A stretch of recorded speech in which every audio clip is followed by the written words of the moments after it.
Bienvenue sur Paris 13 Lab, le média dédié à la culture urbaine asiatique. Dans cette nouvelle série de reportages, on vous emmène au Danemark pour vous présenter les acteurs de la culture asiatique à Copenhague. Au cours des 7 épisodes, vous ferez la rencontre de restaurateurs, stylistes, entrepreneurs ou encore DJ qui excellent dans leur domaine. Qu'ils soient originaires d'Asie ou du Danemark, chacun d'eux contribue à faire vivre la culture asiatique dans la capitale danoise. Ils suivent des parcours passionnants parsemés d'histoires formidables que vous allez découvrir dès maintenant. Pour ce 7e épisode, partons à la rencontre de John Vincent, aka JVC, DJ et producteur d'origine philippine. My girlfriend and my friends, they say almost that I work too much sometimes, that I can be a little bit too perfectionist about stuff, but it comes from a good place, at least.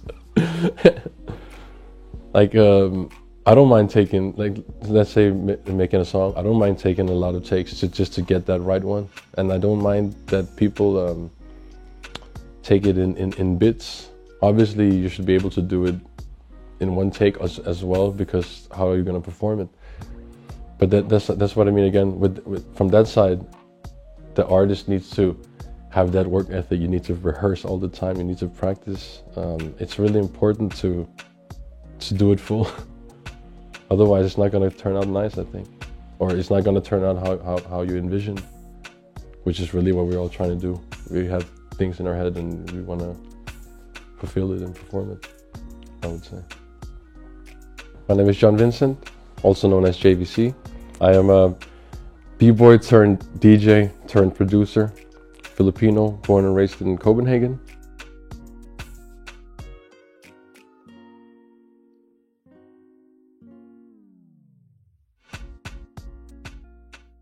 I like working in the evening and in the night, because that's the time where other people sleep, and then you don't get the phone calls and you don't get interrupted, and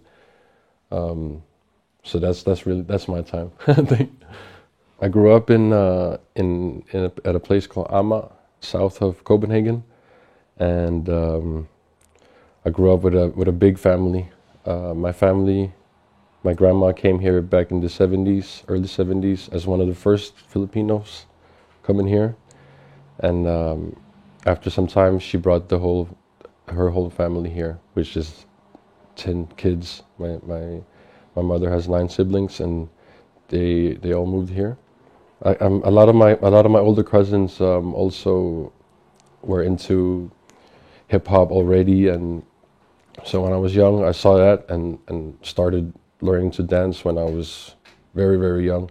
But when I was around 12 or 13, I started breakdancing and taking that seriously. I think being a really, really small kid, I remember watching a clip my mom showed me where I was dancing to MC Hammer and having really, really big pants on as well as a kid. But that's not like where the love came from that. I think my cousins, they were really into Nas and even Jay-Z and like lyrical hip hop. So that's really what I grew up on first. And then one of my cousins, he's also a skater, so that's actually also a big part of my life, skateboarding, and I mixed that together with the breakdance at the time.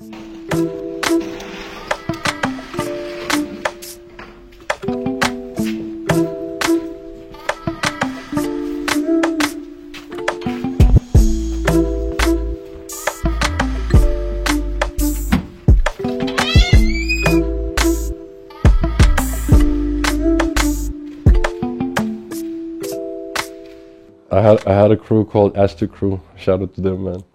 Still my friends today. We were 8 Filipinos and 8 Filipinos and 1 Vietnamese guy. And most of the crew I actually also went to school with. I remember a battle in Christiania that we hosted, so I wasn't actually attending it. But there was one guy that jumped off, so there needed to be someone, and I jumped in to fill in that space, and it became hype for me, even though it was my own event with my friends. you still have to put all the energy in. Been breaking since 13 to maybe 20 or something. So maybe it also was the time, without realizing, that it was time to try something else. I think skateboarding, that actually came from the same cousin, but he wasn't skateboarding, he was rollerblading, and became really, really good with that early in his life. He got sponsored, so I also got taught that if you believe in yourself and you actually learn it, you get support from places.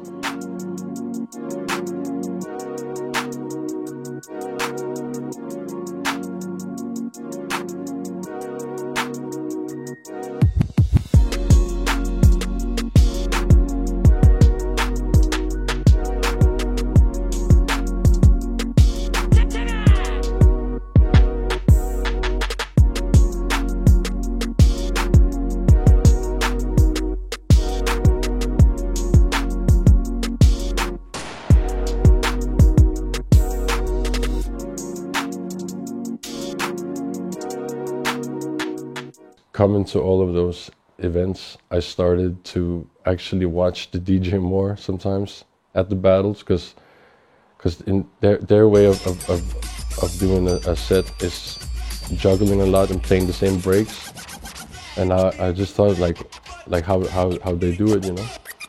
So I started looking at them more at the actual battles and started getting interested in that. And then I met a guy called DJ Graded, which is my mentor, really, who taught me how to scratch and all of that stuff. And he took me under his wings. So I think, of course, breakdancing is also music, you know. So I think the transition from that was very natural. Actually, when I started with the scratching and became interested in it, I checked out a lot of stuff online. And the first guys that actually made me think, okay, this is the craziest thing ever, is guys from France called C2C. Actually, I don't know if you knew. They did a set, I think it was from their 2004 team competition, and they had a set where they were all instruments each. So there were 4 guys, and the first guy is drums, the second guy is bass, and the other guy is keys, and so on, you know, and they played together, and they played together as a band. But that really inspired me to be like, okay, I need to like learn how to scratch so I can manipulate stuff while I'm mixing, just so it's not only playing music, you know. When I was rehearsing from home, I was practicing with a CDJ setup that I borrowed from another friend called David, and learning to mix and everything like that. When he brought me to that Saxon's place, because when I was scratching, it was on turntables, and at that gig, he already was like, "There's no CDJs here. Your first performance needs to be with turntables." And I got like freaked out, because I was like, "Yo, like I've never performed in front of people before, and then I'm already going to the turntables, which I wanted to do at the time, but rehearsing on digital CDJs first." But that night went really great. I just had the same feeling when I was rehearsing. Okay, just mix with your heart, you know, mix with your feelings.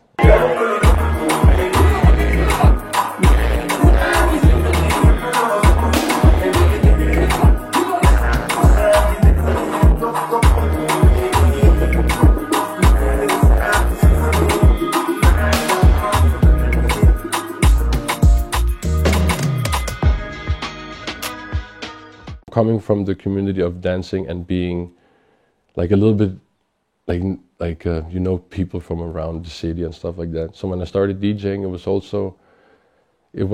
would say a little bit of a good head start as well, because people already knew who I was from the dancing. So when I started DJing, it became quicker and quicker to get the gigs, and also from knowing people that happened to turn out that also people started to become rappers and stuff like that. So being friends with all them, they also of course needed a DJ. So I've been lucky throughout the years of DJing in my 20s here now that I've been DJing with a lot of really big artists and also small. I just like to collab with people that I like. But this has been lucky that it's been those guys, you know. Tak skal du have, Lone. Vi skal have noget musik. Vi sad lige før og talte med farfar over i sofaen. Og nu skal I høre, hvad det er blevet til. Det er nummer, der hedder Folk har det vildt. Tro mig, det er en ny ting. Der er kun én vej frem i min by, hey. Grab og gjald, kom dans med hende. Hvis du spiller kort godt, kan det blive din kvinde. Alt for meget sniksnak. Gider ikke at høre mere om din... Ja, watch me now, youth man. Du må holde igen, så det ting-tang. Folk har det vildt. Folk har det vildt. Folk har det vildt. Folk har det så vildt. Folk har det vildt. Folk har det vildt. Folk har det vildt. Folk har det så vildt. At the moment, I'm DJing for this guy called Ice Kid, who's like an Afrobeat artist from here, and I'm also DJing for a reggae group with two guys called Klumpen and Raske Penge. And before that, I've been touring with guys like Jilly and... Er der nogen, der er jetski med i dag? Er der nogen, der er jetski med i dag? Måler vi bølge. Du kan bølge, ellers drukner du. Har du et kilo, så slap det nu. Han henter panje, så åbner du.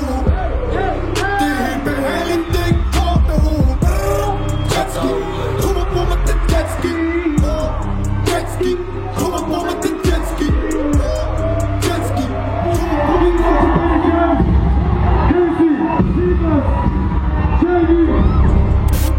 Mamita fra Barquisimeto. LV-joggen sætter dresscode. På toppen hvor man du ikke tæt. På toppen hvor man du ikke tæt på. Valentino skole grader pesos. Hun ringer til mig over Kiko. Nej, men det du skal kigge på. I don't know if it's the biggest one, but it's the one I can think about now because it meant a lot to me. In December, I was in Brazil to DJ with my friend Nico, and we were there for a little tour where we had friends there who set up places for us to play at, and that was really crazy. And after that, we went to Nigeria. We're in Lagos, Nigeria right now. This is actually our 5th day here. A lot of crazy shit has happened. And to meet up with our friend called Pretty Boy Dio, who had his first big like headline show. He's a big artist from there, but he needed a DJ as well, and so he invited us. And besides that, he also set up some gigs for us around the city throughout the days we were there. I think that was traveling and performing for other people you never seen before, and you see the connection you get from the music. I think that's the best experiences you can get. So I would always say that traveling is obviously it's not stuff we can do at the moment, but that's what you need to do. If you're DJing, you just need to travel and meet people. I'm on the move. Got it poppin' like no one else, and I kept my cool. See, we can go to Kumasi, just me and you. And don't you stress about flaws, baby, just gotta embrace it. I'm just tryna stress you out, look. I don't wanna be that nasty dude. I gotta be that classic dude. I don't wanna be that nigga go ahead and go slap a dude. I don't really wanna wreck the mood. I'm just really tryna set the mood. She like, hey, hey. To be honest, sometimes I felt like that people didn't really think that I could do certain stuff looking like how I was. But to be honest, I always thought that was nice, because then when I showed actually what I could do, they would always be like, what? Because they thought I couldn't do shit, you know? It was the same with dancing, really, to be honest.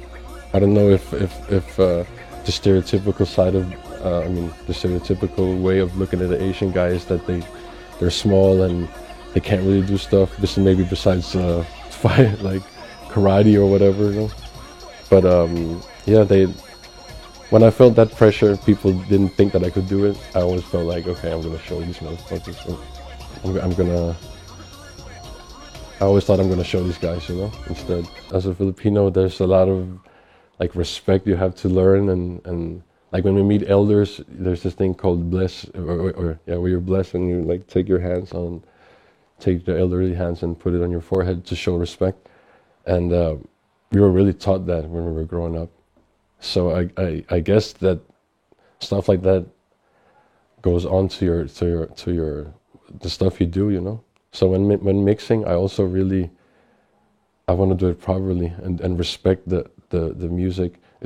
Also, if I'm a support act for a big artist from, let's say, America that comes here and I'm warming up, then I do my homework. I check up if, let's say it's a rapper, I'm gonna see the catalog of course. If I don't know it, I'm gonna check the catalog and see if they have like beef with someone. Of course, I'm not gonna play that shit. I'm not gonna play those songs on my set for warming up. So and that's, I would say, a sign of respect for the artist that I'm warming up for, is that knowing who you're warming up for. I also I had this gig warming up for an American act, and his band, I'm not gonna mention what it is, but his band is a really, really dope band, but when he performs himself, it's another style. So I had to check up on who he's affiliated with, who he makes music with, and I found out it was Los Angeles. So okay, I'm gonna go with the more like that type of sound, but still keep it my sound, which is hip hop and R&B and all that style. So yeah, I mean, learning respect being young definitely affects the respect I have for music today when DJing, for sure. After DJing for some years, I started doing like live mashups when I was performing, and eventually I started recording those mashups because I wanted to put them online. That turned out to become like starting doing edits and remixes, and after doing that some time, I was like, that's pretty much making beats, doing those remixes. So and having a lot of rapper friends around me and performing with them, they also said to me, start producing, start making your own, send stuff to us, blah blah blah.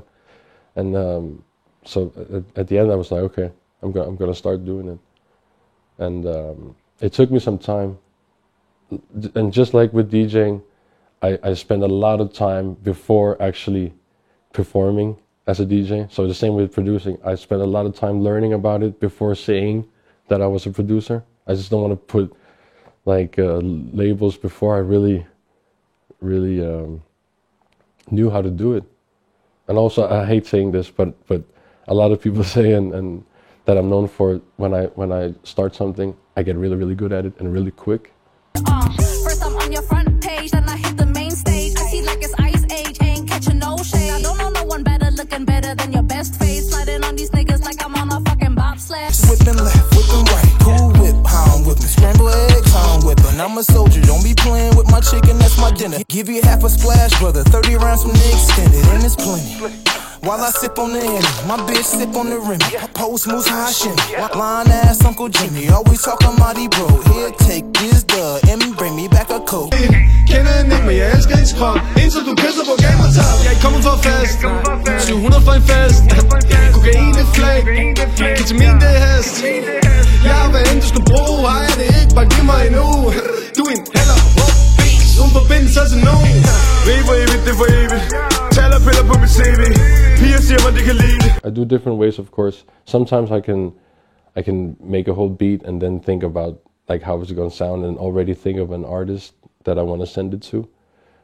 But actually, mostly I like having them over and then we talk about it and then make something on the spot, because that makes it more a collaboration. Both of us have stuff and inputs to the sound, and which the other way, I pretty much did the whole thing. Of course, the artist has to write and put their thing on it, but when a beat is more constructed, I feel it tends to go to a certain sound that's already already been done. But when you are brainstorming together with a person with having nothing, I think that's the nicest process.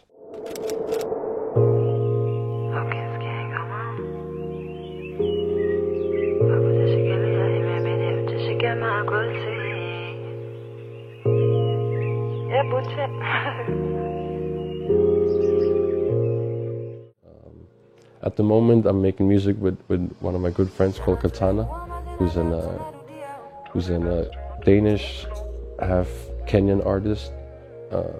She lives here back and forth, and at the moment we're trying to make an EP in Swahili. So yeah, let's go see.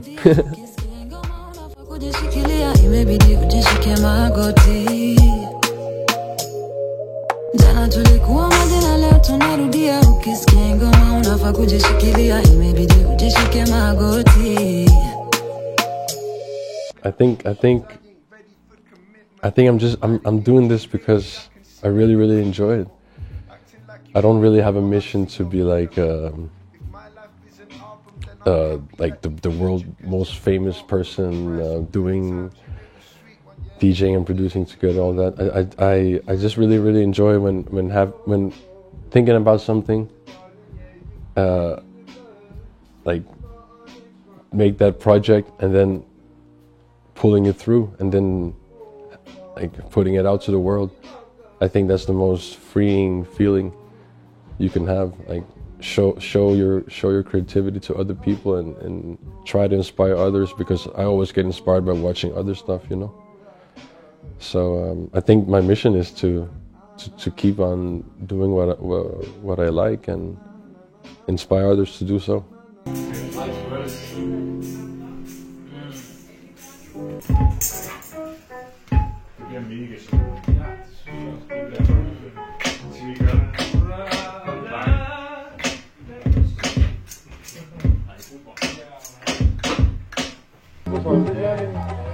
This is my homie Aying. Yeah. We're now here at the Metropolitan Theater. I'm with my brother Jiggy.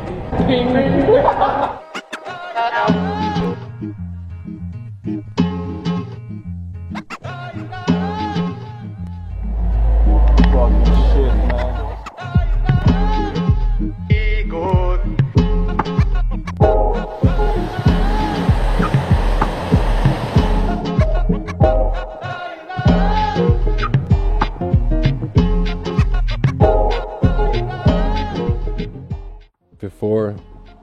Before being there 2 or 3 years ago, I haven't been there since I was a kid. So I didn't really know how it is to be back home. But when I was there 3 years ago, it felt amazing, because like even the normalest things, like seeing that many people around you looking like that, like yourself, that's a whole different feeling. I was there, and like you could even almost say that was the first time for me coming there again as an adult.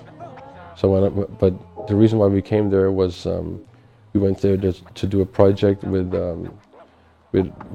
kids that don't have much in their life, you know, people kids that live on the street and kids that's in prison actually, and we were there to have a workshop with them and make music with them, and then like release it and everything, you know.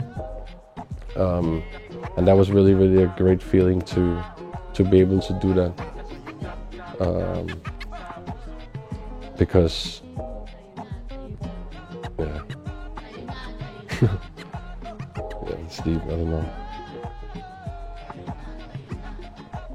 Sorry. It's really it's amazing to do it, because how lucky am I to be grown up here in Copenhagen, because me and my cousins, we didn't grow up like those kids did. So to me it was really it was deep to be able to do it. I'm sorry, man. I don't know. Yeah.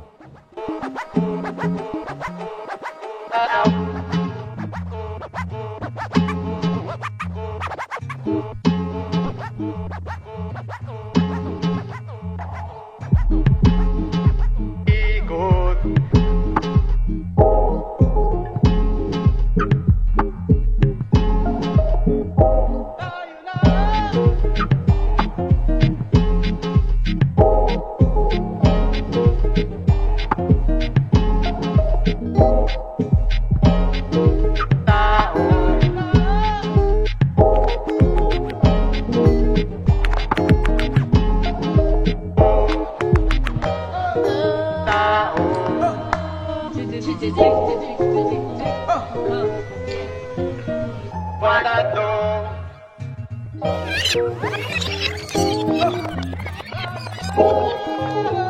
the Trap Prince.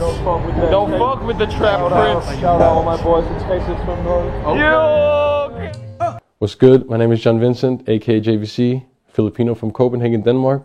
Shout out to Paris 13 Lab for having me. It's been an honor. Thank you. Cet épisode touche à sa fin. On se retrouve très vite sur la chaîne YouTube de Paris 13 Lab.